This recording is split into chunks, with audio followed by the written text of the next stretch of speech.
जय हिंद दोस्तों, मैं हूं अनूप और आप सब लोग देख रहे हैं ग्लोबल कॉन्फ्लिक्ट। दोस्तों आज 8 अक्टूबर है, मतलब आज इंडियन एयरफोर्स डे है और आप सब लोगों को इस दिन का शुभकामनाएं। दोस्तों आज एयरफोर्स डे है, इसलिए मैं आप लोगों को इंडियन एयरफोर्स के बारे में ही बताऊंगा। और आज के वीडियो का सबसे पहला टॉपिक है इंडियन एयरफोर्स का इंडिजीनियस फाइटर एयरक्राफ्ट तेजस एयरक्राफ्ट को लेके। दोस्तों एक तरफ जहाँ पे इंडिया और चाइना का टेंशन बढ़ रहा है, वहीं पे इंडियन एयरफोर्स को इंडिजिनाइजेशन करने का प्रयास को भी तेज किया गया है। इंडियन एयरफोर्स का जहाँ पे सबसे ताकतवर फाइटर एयरक्राफ्ट राफेल है। और दोस्तों आज के इस वीडियो में आप लोगों को बताऊंगा कि क्या इंडिया का तेजस एयरक्राफ्ट को भी राफेल जैसे इतने ताकतवर और मजबूत तरीन एयरक्राफ्ट बनाया जा सकता है। जबकि वीडियो के दूसरे और आखिरी हिस्से में मैं आपको इंडिया द्वारा खरीदे जाने वाले 30 आर्म्ड ड्रोन के बारे में बताऊंगा और ये भी बताऊंगा कि क्या गवर्नमेंट इसे खरीदने के लिए आगे जा रहा है या इंडियन आर्म फोर्सेस के ड्रोन के रिक्वायरमेंट को पूरा करने के लिए अन्य प्लान के तहत आगे बढ़ा जाएगा। तो दोस्तों जानने के लिए वीडियो के आखिर तक बने रहिए और चैनल को सब्सक्राइब और वीडियो को लाइक जरूर कीजिए। दोस्तों किसी भी फाइटर एयरक्राफ्ट को डेवलप करने का सबसे कठिन हिस्सा होता है एयरक्राफ्टों के इंजनों का डेवलपमेंट करना। दुनिया में ऐसे बहुत सारे देश है जो फाइटर एयरक्राफ्टों को दूसरे देशों के इंजनों के द्वारा डेवलप करके अपना एयरक्राफ्ट कहने का श्रेय लेता है, लेकिन भारत अपने फाइटर एयरक्राफ्टों को अपने इंजन से ही लैस करने के लिए प्रयास कर रहा है। फिलहाल तेजस एयरक्राफ्टों को भी दूसरे देशों से इंपोर्ट किया हुआ इंजनों के द्वारा फ्लाई किया जा रहा है, लेकिन इंडिया जल्द ही इन्हें अपने इंडिजीनियस एयरक्राफ्टों के इंजनों के द्वारा रिप्लेस करके टोटली इंडिजीनियस एयरक्राफ्ट में तब्दील करेगा। और दोस्तों इसका इशारा Indian chief of air staff air chief marshal RKS Bhadauria द्वारा भी दिया गया है और उनके रिसेंट बयान के मुताबिक इंडिया फिलहाल फ्रांस के सैफ्रन और ब्रिटेन के रॉयल्स रॉयस कंपनी के साथ मिलकर ज्वाइंट वेंचर में जेट इंजनों को बनाने के तरफ आगे बढ़ रहा है। और इन इंजनों का इस्तेमाल इंडिया के हर एक इंडिजीनियस एयरक्राफ्ट में किया जाएगा, चाहे वो तेजस हो या मीडियम वेट फाइटर एयरक्राफ्ट हो या फिर AMCA जैसे एडवांस टरेन फाइटर एयरक्राफ्ट हो। और चाइना के खिलाफ बढ़ते हुए टेंशन के दरमियान जहाँ पे इंडिया द्वारा इमरजेंसी बेसिस पे हथियारों को परचेज किया गया है, वहीं पे इंडिया को फ्रांस से राफेल एयरक्राफ्टों का भी डिलीवरी मिला है। दोस्तों राफेल एयरक्राफ्ट फिलहाल इंडियन एयरफोर्स में इस्तेमाल होने वाला सबसे ताकतवर फाइटर एयरक्राफ्ट है और ये एक twin engine multi role medium weight fighter aircraft है। वहीं पे इंडिया जहां पे आत्मनिर्भर भारत के कॉन्सेप्ट को भी आगे बढ़ा रहा है और सेल्फ रिलायंस के लिए अपने खुद के बनाया हुआ हथियारों के ऊपर ज्यादा फोकस कर रहा है, तो सवाल ये भी उठता है कि इंडिया का जो खुद का डेवलप किया हुआ तेजस एयरक्राफ्ट है कितना हद तक राफेल जैसे ऑपरेशनों को अंजाम दे पाएगा। दोस्तों इंडिया का जो खुद का तेजस एयरक्राफ्ट है ये एक single engine light weight fighter aircraft है, मतलब दोनों एयरक्राफ्टों का वजन, दोनों एयरक्राफ्टों के कैपेसिटी और दोनों एयरक्राफ्टों के क्षमता में काफी ज्यादा डिफरेंसेस होगा। पर क्या इंडिया के तेजस एयरक्राफ्ट को राफेल जैसे भारी भरकम, ताकतवर और ज्यादा हथियार ले जाने लायक बनाया जा सकता है? दोस्तों इंडिया तेजस एयरक्राफ्ट के बेस पे राफेल जैसे ताकतवर एयरक्राफ्ट बनाने के तरफ भी आगे बढ़ रहा है, जहाँ पे पहले पड़ाव में लाइट वेट फाइटर एयरक्राफ्ट को एक single engine medium weight fighter aircraft में कन्वर्ट किया जाएगा। वहीं पे कॉन्सेप्ट ये भी रखा गया है कि तेजस एयरक्राफ्ट के बेस पे एक twin engine multi role fighter aircraft को भी डेवलप किया जाए। दोस्तों पहले पड़ाव में जो Tejas mark 2 medium weight fighter aircraft को बनाया जा रहा है वो तेजस के लाइट वेट वर्जन के तुलना में आकार में बड़ा और वजन में भारी होगा, जबकि इसके पास हथियारों को ढोने का क्षमता और अलग अलग मिशनों को अंजाम देने का क्षमता भी फिलहाल के लाइट वेट तेजस के तुलना में ज्यादा होगा। दोस्तों तेजस मार्क 2 को लेके भी काफी ज्यादा जानकारी दिया जा चुका है, जिनमें सबसे प्रमुख जानकारी है एयरक्राफ्टों का पहला ट्रायल को लेके। माना जा रहा है कि 2022 तक इन एयरक्राफ्टों का प्रोटोटाइप को दुनिया के सामने लाया जाएगा और इसका ट्रायल भी शुरू किया जाएगा। जबकि तेजस मार्क 1 एयरक्राफ्टों के प्रोडक्शन के साथ साथ तेजस मार्क 2 का भी प्रोडक्शन आखिर फेज में शुरू किया जाएगा, ताकि इंडियन एयरफोर्स के डिप्लीटिंग स्ट्रेंथ को जल्दी से जल्दी रोका जा पाए। दोस्तों अब चलिए जानते हैं इंडिया के राफेल एयरक्राफ्ट का कॉन्सेप्ट क्या है। फिलहाल इंडिया द्वारा जो ट्विन इंजन एयरक्राफ्टों के कॉन्सेप्ट के तहत आगे बढ़ा जा रहा है, उनमें सबसे प्राइमरी फोकस नेवी के इस्तेमाल किए जाने वाले फाइटर एयरक्राफ्टों के तरफ दिया गया है। दोस्तों ये aircraft twin engine deck based fighter aircraft है, जिसे बेसिकली इंडियन फ्यूचर एयरक्राफ्ट कैरियरों के लिए डिजाइन किया जा रहा है। माना जा रहा है कि इन एयरक्राफ्टों को 2032 तक ऑपरेशनल किया जाएगा और ये MiG-29 एयरक्राफ्टों को रिप्लेस करेगा। जबकि इसके अलावा इसका एक air force version omni role fighter aircraft के ऊपर भी काम किया जा रहा है। और दोस्तों ये टोटली राफेल जैसे कैपेबल और राफेल जैसे क्षमताशाली होगा और इसमें 2 इंजनों का भी इस्तेमाल किया जाएगा और ये आकार में तेजस मार्क 2 से भी बड़ा और क्षमता में मार्क 2 से आगे होगा। पर दोस्तों सवाल यहाँ पे ये भी है कि राफेल एयरक्राफ्टों को उसके आकार या उसका क्षमता पावरफुल नहीं बनाता है, बल्कि उसके इस्तेमाल होने वाले एवियोनिक्स और उसका हथियार उसे ज्यादा पावरफुल बनाता है। और इसके तरफ भी इंडिया के तरफ से फोकस किया गया है और इंडिया अब फिलहाल एवियोनिक्स के मामले में भी दुनिया के बाकी देशों के तुलना में आगे आ रहा है और अपने अत्याधुनिक रडार, इलेक्ट्रॉनिक वॉरफेयर सिस्टम और अन्य एवियोनिक सिस्टमों का डेवलपमेंट कर रहा है, जिन सिस्टमों को सबसे पहले AMCA जैसे एडवांस टरेन फाइटर एयरक्राफ्ट और तेजस मार्क 2 में इस्तेमाल किया जाएगा, जबकि जबकि इसका उन्नत वर्जनों को ओमनी रोल फाइटर एयरक्राफ्ट और deck based twin engine fighter एयरक्राफ्टों में इस्तेमाल किया जाएगा।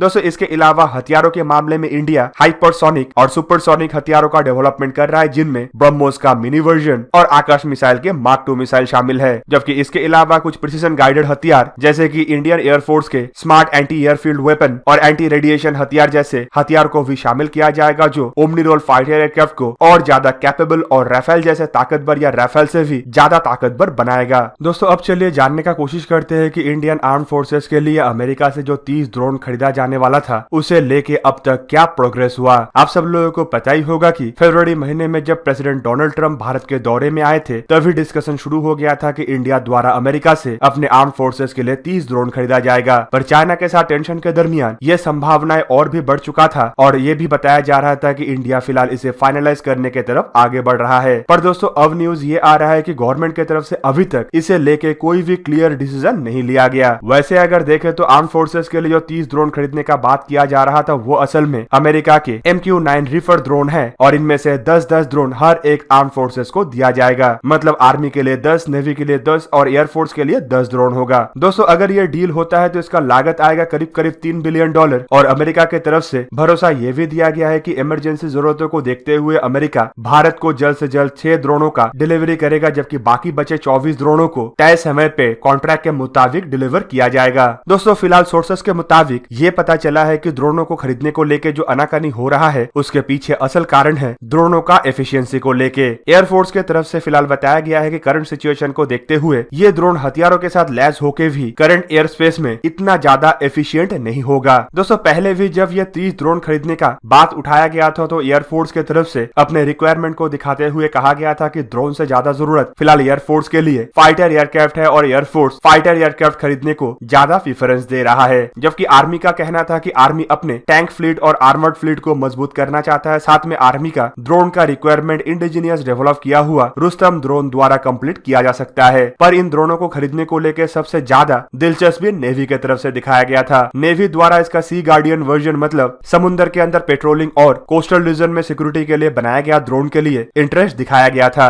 इंडिया को अमेरिका की तरफ से हाल ही में अप्रूवल भी दिया गया है और अमेरिका की तरफ से भारत को जो ड्रोन देने का बात कहा जा रहा है वो है MQ-9। दोस्तों ये ड्रोन का एंड्योरेंस करीबन 27 घंटा और स्पीड करीबन 240 नॉट है, जबकि ये 50,000 फीट के ऑल्टीट्यूड तक उड़ान भर सकता है और इसका पेलोड कैपेसिटी करीबन 1746 किलोग्राम है, जिनमें से करीब करीब 1361 किलोग्राम पेलोड एक्सटर्नल पेलोड है। पर दोस्तों अगर एक एयरक्राफ्ट के साथ इस ड्रोन को कंपेयर किया जाता है तो आपको पता चलेगा कि एक एयरक्राफ्ट के पेलोड कैरिंग कैपेसिटी करीबन इससे 5000% ज्यादा है, जबकि पावर के मामले में भी एक एयरक्राफ्ट एक ड्रोन से करीबन 9 गुना ज्यादा पावरफुल है। एयरक्राफ्ट ज्यादा रफ्तार से फ्लाई भी कर सकता है और एयरक्राफ्ट ज्यादा बारीकी से दुश्मन के ऊपर नजर भी रख सकता है। पर दोस्तों दोनों हथियारों का ही अलग अलग महत्व होता है और कभी एक अनमैन एरियल व्हीकल को एक एयरक्राफ्ट के साथ तुलना नहीं किया जा सकता है। पर फिलहाल इंडियन एयरफोर्स अपने जरूरतों को देखते हुए और इसका एफिशिएंसी को देखते हुए इतना बड़े बजट के डील के तरफ जाना नहीं चाहता है और इसी वजह से शायद डिफेंस मिनिस्ट्री की तरफ से अब तक इन ड्रोनों को खरीदने को लेके कोई भी क्लियरेंस नहीं दिया गया। और दोस्तों एयरफोर्स जिस तरीके से आगे बढ़ रहा है ये भी लग रहा है कि एयरफोर्स अपने फ्लीट के ऑलरेडी एग्जिस्टिंग हेरोन ड्रोनों को अपग्रेड करेगा, जबकि आर्मी रुस्तम ड्रोनों के द्वारा ही अपने जरूरतों को पूरा करेगा। पर नेवी का रिक्वायरमेंट को देखते हुए माना यह भी जा सकता है कि शायद इंडियन नेवी के लिए कुछ ऐसे ड्रोनों को खरीदे। तो दोस्तों ये था आज का वीडियो। अगर आपको वीडियो अच्छा लगा तो इसे लाइक कीजिए और मेरे चैनल को सब्सक्राइब कीजिए और साथ में बना हुआ बेल आइकन को भी प्रेस कर दीजिए ताकि आप मेरा वीडियो देख पाए सबसे पहले। जय हिंद।